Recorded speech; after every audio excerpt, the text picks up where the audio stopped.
सवाल अखिलेश कटियार जी आपसे है मेरा कि क्या आप लोगों को डर लग गया है कि जो आईपैक पश्चिम बंगाल में दीदी के किले को नहीं बचा पाया वो आप लोगों के किसी काम का नहीं है और इसीलिए आप लोगों ने किनारा कर लिया है?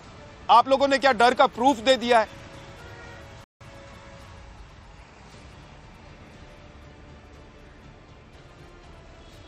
झा साहब, आज जो दो मुद्दे उत्तर प्रदेश के मुख्यमंत्री जी ने उठाए, सनातन का अपमान, गुंडागर्दी, तो ये सनातन का अपमान पिछले लंबे समय से उत्तर प्रदेश में क्या समाजवादी पार्टी कर रही है? हम डर और भय पे भी आएंगे। स्वामी अभिमुक्तेश्वरानंद जी के साथ जो व्यवहार उत्तर प्रदेश की सरकार लगातार कर रही है, अगर आप उन्हें शंकराचार्य मानते हैं तो ये आरोप भी आप हम ही पे लगा दें, योगी जी भी लगा दें, हम भी मान लेते हैं। और उत्तर प्रदेश में अभी जो कुश्ती का जो कार्यक्रम चल रहा है उसमें विनेश फोगाट ने वहां का क्या बयान दिया, किस तरीके के गुंडे और किस तरीके के अपराधी भारतीय जनता पार्टी के साथ जुड़ के राजनीति कर रहे हैं। कम से कम इतनी नैतिकता तो होनी चाहिए कि इस तरीके के बयान से बचा जाए। ठीक है, जीत आपकी है, हाँ आपने जीता है, आपको जनता ने दिया है, वो एक अलग विषय है। समाजवादी पार्टी संघर्षों के आदि समाजवादी, ये तो नारा हम लोग लगाते रहे, एक पैर जेल में एक पैर रेल में, ये समाजवादियों का नारा रहे। सत्ता में रहे तो जनता का काम करेंगे, विपक्ष में रहे तो संघर्ष करेंगे। हम तो इसी तरीके का हमारे संस्कार हैं, हमारी परंपराएं हैं। डरने वरने का काम नहीं। समाजवादी पार्टी कार्यकर्ताओं से चलती थी, कार्यकर्ताओं से चलेगी। उत्तर प्रदेश में कोई डर नहीं है। 2024 में उत्तर प्रदेश की जनता ने अयोध्या से हराया है इनको, चित्रकूट से हराया है इनको, इलाहाबाद से हराया है इनको, तो उसकी क्या बात करनी है झा साहब? उत्तर प्रदेश की जनता भारतीय जनता पार्टी के जो वादे थे, स्मार्ट सिटी बना देंगे, कितने बन गए? गंगा साफ कर देंगे, कितनी हुई? किसानों की आमदनी दुगनी कर देंगे, कितनी हुई? रोजगार इतने दे देंगे, कितने हुए? आपके यहां मजदूर भी परेशान है, किसान भी परेशान है, नौजवान भी परेशान है। क्या चुनाव सिर्फ हिंदू मुसलमान के सहारे जीतोगे? इसके बाद तुष्टीकरण की राजनीति कौन कर रहा है? तुष्टीकरण की राजनीति कौन कहता है कि हमें हिंदुओं ने वोट दिया? कौन कहता है हम सिर्फ हिंदुओं का काम करेंगे? तुष्टीकरण की राजनीति ये है या ये कहे कि हर जाति, हर धर्म, हर समाज, हर संप्रदाय के साथ मिलकर काम करना चाहिए? ये संविधान है। धन्यवाद। ठीक है, ओके, शैलेमणि जी।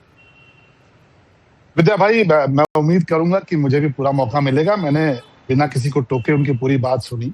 सबसे पहले तो आपके इस बहुत ही विख्यात चैनल के माध्यम से मैं बंगाल के हिंदू भाइयों बहनों को बहुत धन्यवाद देना चाहता हूं।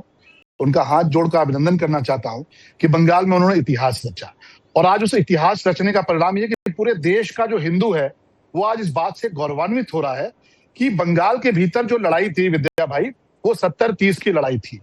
70-30 की लड़ाई में आज 70 जीता है। आज बंगाल के भीतर भारतीय जनता पार्टी की प्रचंड बहुमत की सरकार बनी है। अब आइए उत्तर प्रदेश पे, तो उत्तर प्रदेश की लड़ाई तो 80-20 की लड़ाई है।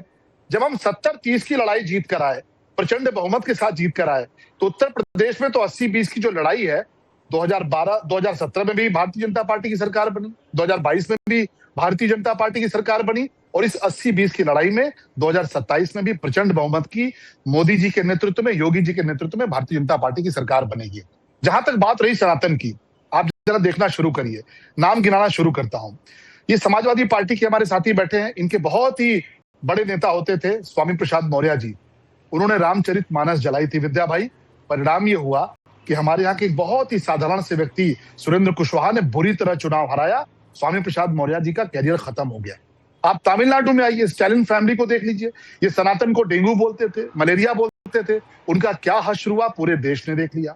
बिहार के भीतर तेजस्वी यादव जी की सरकार में उनके शिक्षा मंत्री होते थे चंद्रशेखर जी, वो भगवान राम के बारे में अनाप शनाप बोलते थे। बिहार के भीतर आरजेडी का क्या हश्र हुआ ये आपने देख लिया। और बंगाल के भीतर दीदी को, हमारी जो ममता दीदी हैं, उनको जय श्री राम के नारे से बहुत तकलीफ होती थी। हमारे एक जानने वाले कथावाचक हैं, उन्होंने बताया कि बंगाल के भीतर कथा करने गए थे और वहां पर जब वो जय श्री राम के नारे लगा रहे थे, बाकायदे पुलिस आई, पुलिस ने आके कहा कि आप जय श्री राम के नारे नहीं लगा सकते। परिणाम आज ये हुआ कि बंगाल के गांव गांव, टोले टोले में, गली गली में जय श्री राम के नारे गूंज रहे हैं। तो जय श्री राम के नारों के विरुद्ध जिन्होंने कार्रवाई की, राम भक्तों के साथ जिन्होंने अत्याचार किया, सनातन का जिन्होंने अपमान किया, उनको मिट्टी में मिलना पड़ा, उनको नेस्तनाबूद होना पड़ा। इससे बड़ा प्रमाण कुछ नहीं हो सकता। और उत्तर प्रदेश में आज सनातनियों की सरकार है, आज उत्तर प्रदेश में राष्ट्रवादियों की सरकार है। और इसीलिए बंगाल से जो मैसेज चला है विद्या भाई, वो बहुत तेजी से बुलेट ट्रेन की रफ्तार से उत्तर प्रदेश पहुंचा है। और उत्तर प्रदेश की लड़ाई भी जो 80-20 की लड़ाई है, हम बहुत मजबूती से जीतेंगे। 2027 में भाजपा की प्रचंड बहुमत की सरकार बनेगी। ठीक है, अखिलेश जी आप कुछ कहना चाह रहे हैं जल्दी से, 30 सेकंड में सर।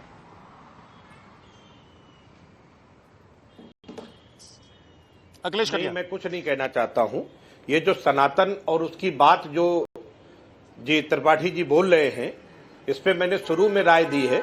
और उत्तर प्रदेश की जनता ने 2024 में अपना रुख, अपना मन, अपना इशारा किया है। लेकिन तो वो शलम मणि त्रिपाठी ने आपको नाम लेकर लिस्ट के साथ एक एक करके बताया कि किसने क्या किया आपकी पार्टी में। अखिलेश जी मैं कह रहा हूं, शलम मणि त्रिपाठी ने बताया कि आपकी पार्टी के नेताओं ने कैसे सनातन हिंदू सनातनियों का अपमान किया। जहां साहब मुझे 30 सेकंड दे दे।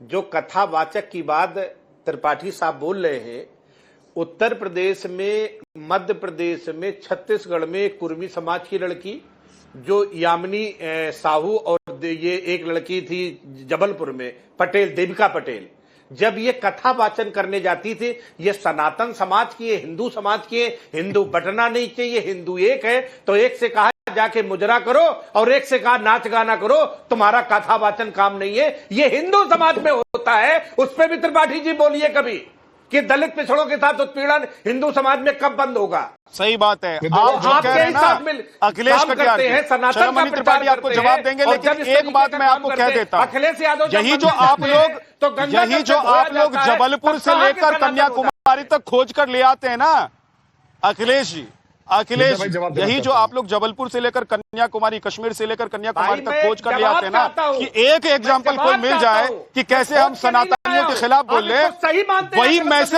वही मैसेज आज आप लोगों को भारी पड़ रहा है अखिलेश जी, वही मैसेज आप लोगों को भारी पड़ रहा है। चाहता हूं, आप लोग कब तक ये नैरेटिव सेट करते रहेंगे? वो छोड़ दीजिए, बोलिए शलम मणि, राजनीति है। शलम मणि जी बोलिए प्लीज। अखिलेश जी सुन लीजिए, अखिलेश जी सुन लीजिए, अखिलेश जी सुन लीजिए, अब सुन लीजिए अखिलेश जी, अब इनको शांत करा दिए तो मैं अपनी बात कहूं। देखिए ऐसा है कि अखिलेश जी जब हिंदू धर्म के खिलाफ बहुत सारी बातें अखिलेश जी जब हिंदू धर्म के बारे में बहुत सारी बातें बोल रहे थे, तो मैं बड़े धैर्य से इनकी बात सुन रहा था। अब जरा इनका चरित्र देखिए। आपने कहा ना, एक रंगा सियार होता है विद्या भाई, जो रंग पोत कर आता है और बड़ी अच्छी अच्छी बातें करता है, और जैसे ही बारिश होती है उसका रंग उतर जाता है। समाजवादी पार्टी की स्थिति वही है। अभी बैठ के हमारे समाजवादी पार्टी के प्रवक्ता कह रहे थे सनातन का हम सम्मान करते हैं, हिंदुत्व का सम्मान करते हैं, और देखिए जैसे ही मौका मिला इन्होंने जहर उगलना शुरू कर दिया। अब स्थिति यह है, इनसे जरा पूछिए, इनकी पार्टी के बहुत बड़े नेता आजम खान है, बाबा साहब भीमराव अंबेडकर जी के बारे में उन्होंने क्या कहा था? बाबा साहब भीमराव अंबेडकर जी के बारे में उन्होंने जो शब्द कहे थे, मैं आपके टीवी चैनल पे बोल नहीं सकता। और स्थिति यह है कि बाबा साहब को उन्होंने सबसे बड़ा भूमाफिया घोषित कर दिया था कि बाबा साहब सबसे बड़े भूमाफिया हैं। बाबा साहब की जहां मूर्ति लगती है, बाबा साहब के बारे में आजम खान ने जो जो शब्द बोले, मैं उनको बता नहीं सकता। दूसरी